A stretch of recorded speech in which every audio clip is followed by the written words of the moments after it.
Get this on.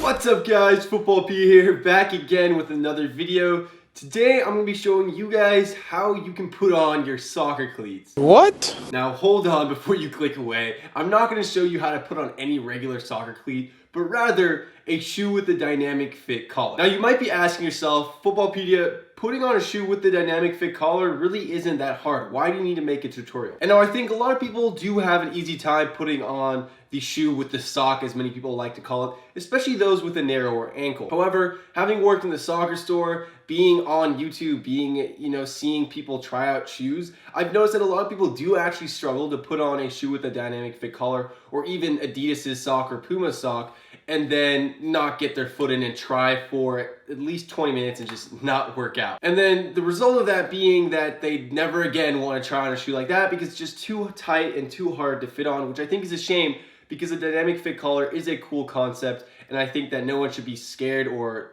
put off of trying it just because they can't fit their foot in right at the first time. So this video is for all of you guys that, haven't been able to put on a dynamic fit collar shoe or have a hard time trying. So I want to show you guys today what you would do when you're in a soccer store and give you guys a couple tips on what to do when trying on that new pair of cleats for the first time with the sock. So without further ado, let's get straight into it.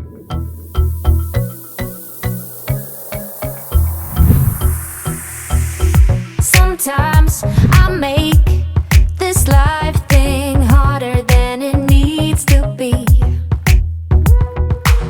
Now the first thing I do want to point out before we get into this entire video is that, someone might say that if it's so hard to get on the dynamic fit collar and I actually have to watch a video on how to do it, it's not worth buying the shoe. Now, I think that's fair to think at first. However, once you do have the shoe on, the dynamic fit collar does stretch tremendously, and over time it loosens up quite a bit. The only reason why it's tight at the beginning is so that it can cater to a wide variety of ankle widths and foot widths. So don't be put off by how tight the dynamic fit collar or the sock is. That's the way it's meant to be, and unfortunately there's not much Nike can really do because they need to cater to as many different foot types as possible. In this video specifically, I'll be using the Nike Magista Obra to be trying on. This shoe I've worn quite a bit, so granted the ankle is already stretched a little bit. However, it still will serve the purpose of me being able to show you what to actually do and how to get this shoe on once it's new and fresh out of the box. And then the second thing I do want to add on to that is that at all times you should try on a pair of soccer shoes, especially those with the sock, with an actual pair of socks. Don't think that the dynamic fit collar or the Flyknit material is a substitute for a pair of socks. I get that question asked a lot, and no, it is absolutely not the case. So try these on with a pair of socks to get a more realistic feeling of how these shoes will actually fit once you wear them and how they'll fit on foot. Even though it might be easier to get the shoes on without socks, always wear those socks. With that being said, let's get into how to put on these shoes. So the first thing that I actually already see a lot of people not do, which is probably the most crucial step of this all, is loosen up the laces all the way.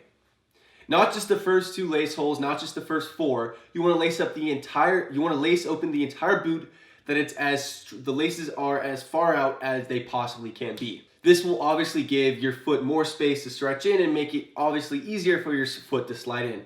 A lot of people like to not do this. I don't know why, maybe laziness, maybe just because they don't know. But this is probably the most important step because it will give your shoe a lot of extra space and your foot a lot of extra space to wiggle in. Now, the second step that I would always recommend, I've not seen this work any other way, is that when you're putting on the shoe, put your foot and the cleat on the ground. I've seen so many people kind of like put their feet up in the air and try to push it in, and that just doesn't work. Just the basic principles of gravity will, your weight is always going to be pushing a lot more down than it would be up, obviously giving you more force to get that foot into the shoe, and that looks a little bit like what you see on screen right now.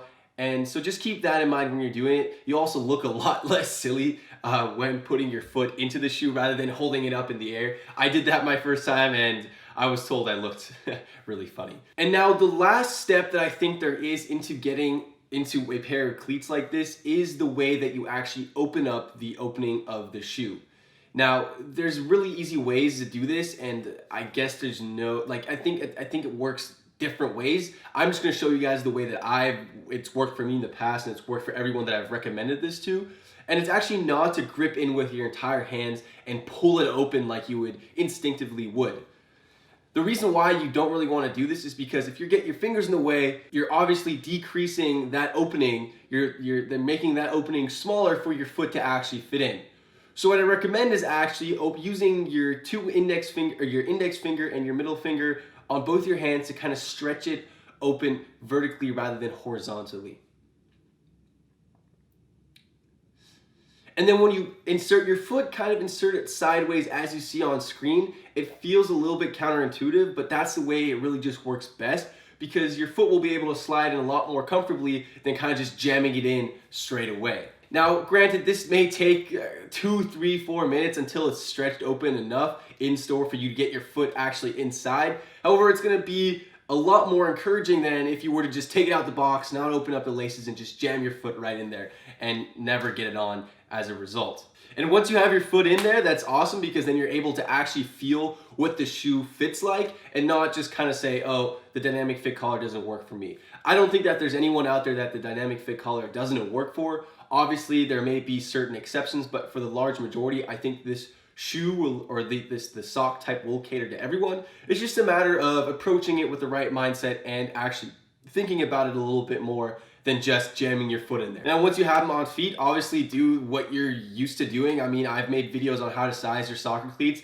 Same rules apply, and figure out how it fits for you. Even if you have them on and you don't like the sock, no worries at all, because now at least you've tried it and it's not just a factor of you not even getting your foot in. So those are my tips generally, and all I pretty much have to say about this topic. I do think that this video is important so that a lot of people can actually try on the shoe, which they perhaps haven't been able to do in the past. And especially now that Nike is bringing out a lot of like lower end soccer cleats with the sock, I want a lot of people to be able to try this experience and see what it is like for themselves, rather than just watching a video and a review online but then not even being able to try it on. Let me know if this did work for you down below. I'd love to hear your guys' feedback, or if there's any other tricks that you guys have done in the past to actually try on a pair of soccer cleats with the sock. I'd be really curious to know and see what other tricks you guys have used in the past. Also, please do make sure to hit that subscribe button down below and the little bell right next to it. YouTube's really weird that their algorithms don't actually show my videos in your newsfeed unless you hit that bell. So I'd really appreciate it if you do hit the bell, and you won't miss any of these how-tos in going forward. But that's all I have for today. I'll see you guys next time. Peace.